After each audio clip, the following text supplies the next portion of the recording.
Shalom Brasil, tudo bem com vocês? Eu sou a Silvia, a sua guia cristã e brasileira aqui em Israel. E hoje, através do YouTube, eu venho trazer para vocês um vídeo com um tema fantástico.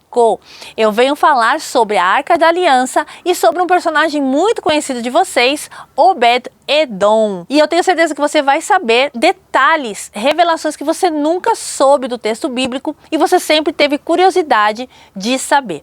E eu estou fisicamente aonde? Eu estou neste momento em um kibbutz.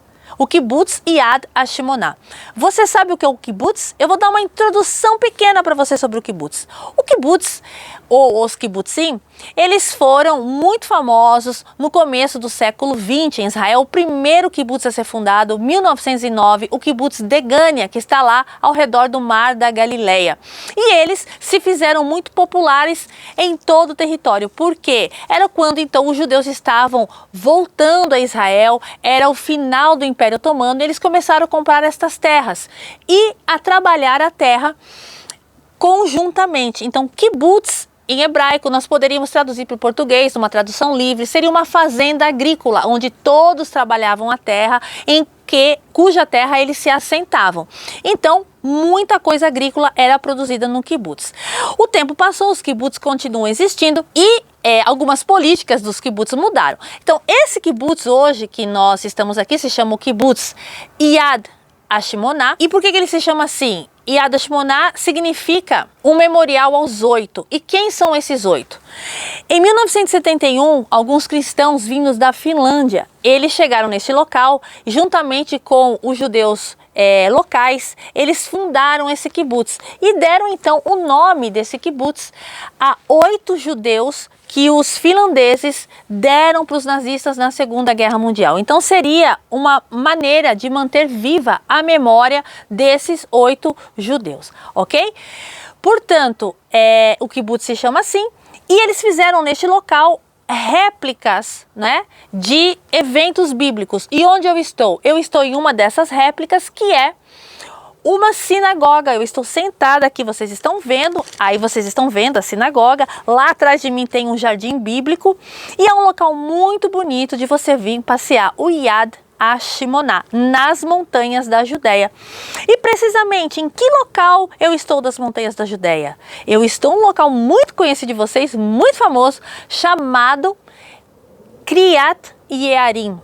Em hebraico, Kriyat Yearim. Em português, Kiryat Jearim. E o que significa isso? Em hebraico, Kriyat, cidade, e Jearim, Yearim, bosque. Porque aqui é uma região de muito bosque, é uma região de muito verde e nós estamos em pleno coração das montanhas da Judéia com muita vegetação. E neste local então morava o nosso amigo Obed-Edom.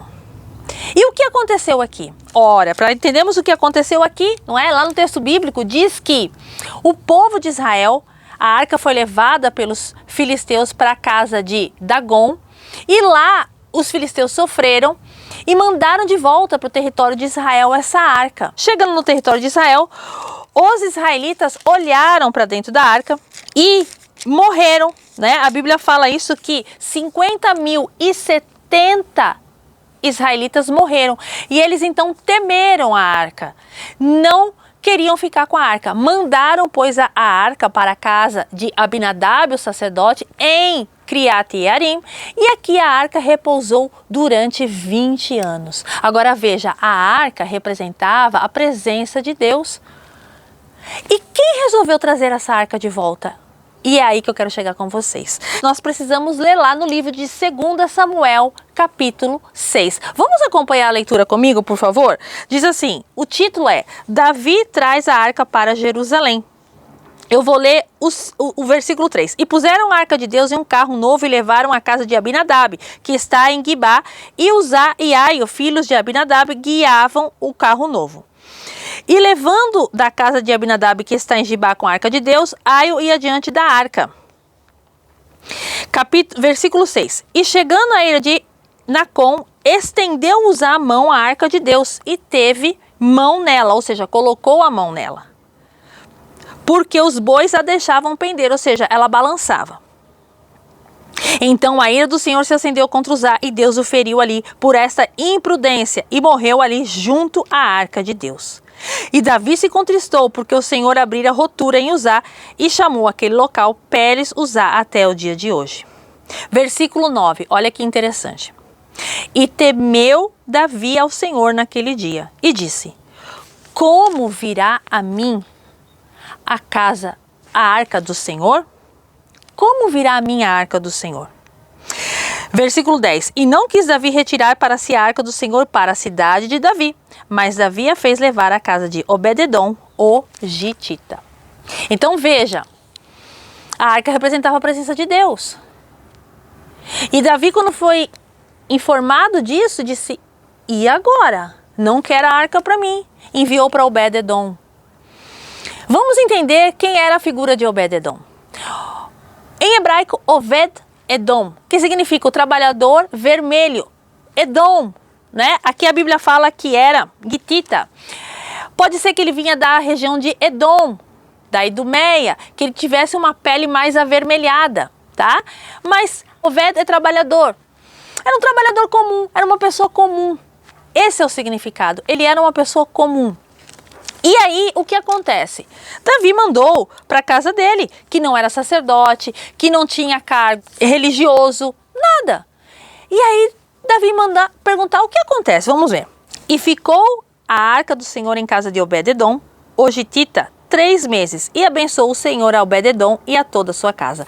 Então avisaram a Davi dizendo: abençoou o Senhor a casa de Obed-edom e tudo quanto tem por amor da arca de Deus. Foi, pois, Davi e trouxe a arca de Deus para cima, da casa de Obed-edom à cidade de Davi, com alegria. Então veja, o que mudou aqui?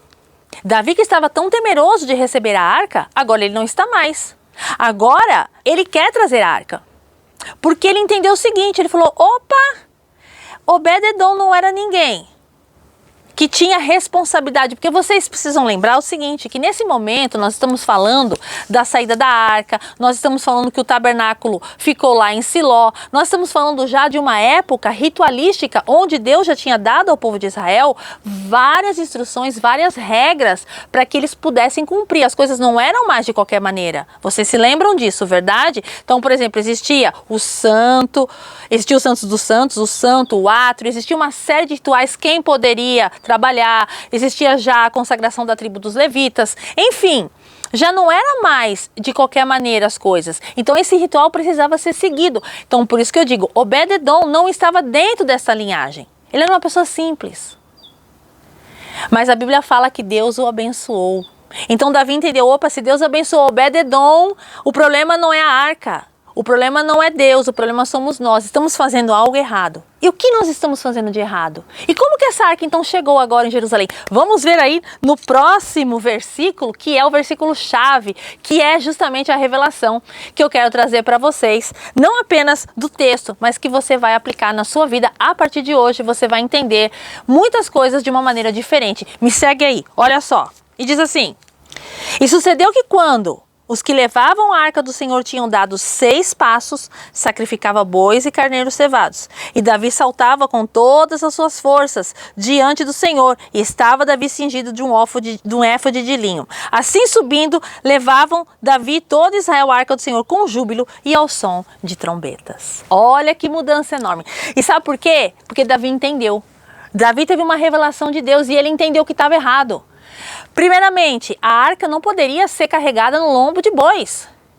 Ela veio da terra dos filisteus, mas os filisteus não tinham um concerto com Deus. Deus não tinha dado aos filisteus a maneira de como carregar a arca.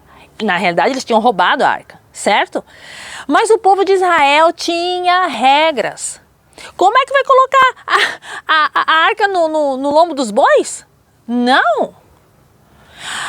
Davi disse aos sacerdotes: vocês vão pegar a arca, vocês vão colocar a arca no ombro. Vão dar 6 passos, vão parar, vão descer a arca, vão sacrificar. Vão voltar a pegar a arca 6 passos. Imagine vocês, nós estamos mais ou menos hoje 17 quilômetros daqui a Jerusalém. Mas no passado não existia essa estrada pavimentada. Com certeza o caminho era mais difícil, o caminho é montanhoso. Gente, é difícil, a arca pesava muito, era de ouro maciço, de madeira de acácia. os querubins, era muito pesada a arca. Mas sabe por que deu certo? Porque Deus quis dizer uma mensagem para o seu povo, como quer dizer uma mensagem para mim e para você nos dias de hoje. Olha só, em hebraico, peso se diz kaved e glória é kavod. Portanto, queridos, se nós queremos a glória de Deus, nós precisamos saber o seu peso. Você precisa saber o peso da glória de Deus, senão nós não podemos carregá-la. Se nós queremos andar com Deus, se nós queremos ter uma vida abundante na presença de Deus, uma vida de milagres, nós precisamos saber o peso. Amém? Por isso que deu certo. Porque agora o povo sabia. E não apenas isso. O povo não estava carregando a arca. Ai, que sofrimento. Ai, que difícil. Ai, não estou dando. Ai, não chega a Jerusalém, mais uma montanha. Não. Davi ia dançando em júbilo, com alegria. E se tocavam as trombetas. Querido, andar com Deus, saber das coisas de Deus, nos traz júbilo. Não é peso, é alegria. Que esta palavra, que esta revelação, neste local tão especial que eu estou, aqui nas montanhas da Judéia, eu estou olhando para Criat Yarim. Eu estou lendo o texto bíblico e estou olhando para ela. É real. Que isso possa ser real na sua vida.